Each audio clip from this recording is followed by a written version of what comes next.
Well, I Or mean, like, as in, like, you have no standing. Like, what's your involvement? Like, why do you? Who are you to bring a suit to lead this investigation? I mean, I understand Diana's probable analysis of like, I need to clear my name, but I don't know. Does anyone even care? It's like I said in the beginning, we're never going to find out anything about these bots. And Garcelle, I can tell you also, will never be responding to Diana Jenkins ever again. Before we kind of yeah, wrap up, what about the fact that Andy Cohen in his book, there's a lot of nuggets in the Daddy Diaries that a he is lot. just, he's done with the Nene.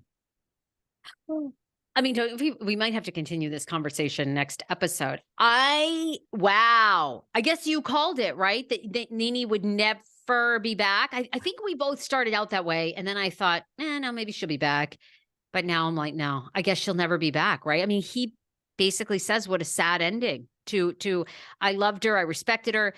Um, Now, a lot of people have mixed feelings about this on Twitter that Andy stole a lot of ideas from her. They stole basically kind of her over the top personality and image. And I don't know, guys. I think that's so hard to make that allegation because when you sign up to work for a company, you're signing away usually any of your ideas you give to them. I mean, that's why they're paying you $1 million a year. I mean, wasn't like this woman was paid 10 cents. I mean, at one point she was very, very highly paid in the network.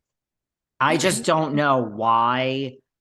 I mean, can't Nene can't Nene find, I mean, Portia? Like, Kim, can't Nene and somebody from the ATL have the equivalent of two T's? Like, Nene to me is so, she should be doing something on her own, a YouTube channel. I mean, look what Kelly and Rick are doing. Now, I'm not saying that any of these things are so huge, but it could, listen, I've said this before. I mean, we are not successful and have top podcasts because we're so wonderful and fabulous. We are great at the job, but sticking to the Kim Kardashian school of thought, we get up and work every fucking day. This isn't fun. Like it's fun, but it's work. Very So stressful. it's not being on a red carpet and getting your picture taken with someone. I mean, all that's great, but the amount of things I turn down versus the amount of things I go to, it's like, I don't have time. I don't want to be making small talk on a red carpet with some fucking housewife and get a goddamn picture.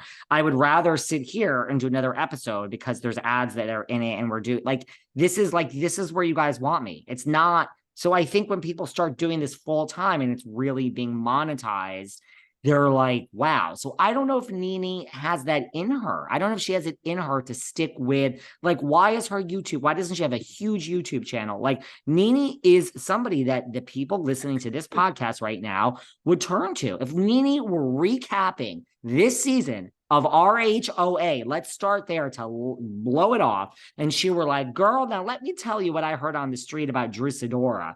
And I ran into Drew and this thirsty bitch, I mean, whatever Nene had to say, I guarantee you it would be pretty like iconic in a lot of ways, love or hate her. And it would be making money and it would be a big thing, probably out of nowhere, it could go viral, right? I mean, so I don't know why Nene isn't like, girl, listen, I've been fired from every job I have ever had. Do you want to know why? Because I am a fucking entrepreneur, just like Bethany fucking Frankel. I think Nene is just, could she be back on a network? Sure. But I think, girl, you are a lone wolf, and that is okay. Some of the most successful people are. You got balls of fucking steel, girl. Why is it Nene should be doing something? She should be doing something. That's the problem with a lot of these creatives. Like, they don't have the other side of it. You have to have the business side of it. And I understand people's minds work differently, but Nene should be doing something. I really don't think she's going to be back on Bravo. No, I think from the nuggets that are coming out about from his book, I think they're so done. I mean, she filed that lawsuit well over a year ago, maybe 2 years ago now, alleging that Bravo, and she sued Andy personally, tried to, for being racist, essentially, that all these things were said behind the scenes by Kim, some producers, they let it slide. They never stop. I mean, I think I now, don't think that. I mean, that's the thing. You get sued by somebody personally. It's like the that's show. personal. Yeah. Yeah, the show could go down. And yes, I mean, listen, I just said with Carlos, the opposite, not the opposite, but I think, look, I think anything in Hollywood is possible. I think there is a glimpse of hope that, yes, I mean, listen, Carlos and I discussed this. Next season, if this season of RHOA, which is off to a great start, I think it's back. But if the ratings are flat, if you brought Nene and Kim back next season, I guarantee you, right, the ratings would be through. So I think anything is possible. We hate people, and then we're best friends with them when we need them in the business. But I still think, so I think it's possible. I stand by everything I just said with Mr. King, but I think it's just unlikely that when there's a lawsuit, like, I just think like you'd have to be so down in the barrel to go to that person. I do. And then we'll wrap up. Yeah. No, I mean, I love what you said. To do what we do too, there's so many aspects of it. You have to be good at business. You have to be an entrepreneur. You've got to be a hustler. You've also got to be amazing at an interview. A lot of people don't do well hosting by themselves. Maybe she's not really good at that. I mean, well, Teodoro wasn't. I mean, what's that singer that sings Jack and Diane, that guy John Mellencamp, his daughter wasn't good on her own. But Ball figured out that she's good co-hosting, and that's what's worked, right? I mean, so I don't know. There's so many things to it. Same with the YouTube channel. And like you said, it ain't fun. There's a huge aspect of it that just is not fun. Hours and hours in front of a fucking computer by yourself. Ugh, boring. And that's, and the problem is a lot of what happens is people hire these podcasting companies and consultants. They spend they don't need to. You can have just as successful as a show, and your overhead can be so low, but people don't know how to do it. And I don't know. And it's why I don't know that we'll ever get a Wendy Williams. I think Wendy would kill it too, but there's a lot more going on with Wendy. I don't think that's ever happening. But I don't think it is either.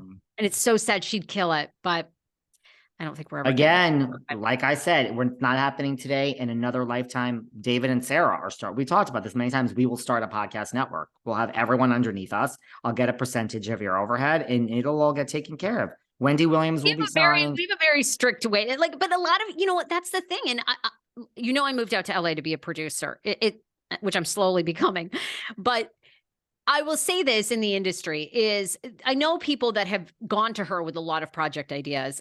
And I don't know. I think there's something there. She doesn't want to do it or doesn't get it. Or I just think she's like Wendy Williams is like Danielle Staub. They are great, but they get in their own way. Yeah. On that note, people, we got to talk about the Tom Sandoval show the next time and this Rinna shit. So, Sarah, behind Velvet Rope for me, where are we going to find you? At the Sarah Fraser Show. Bye, everybody. Bye. Bye.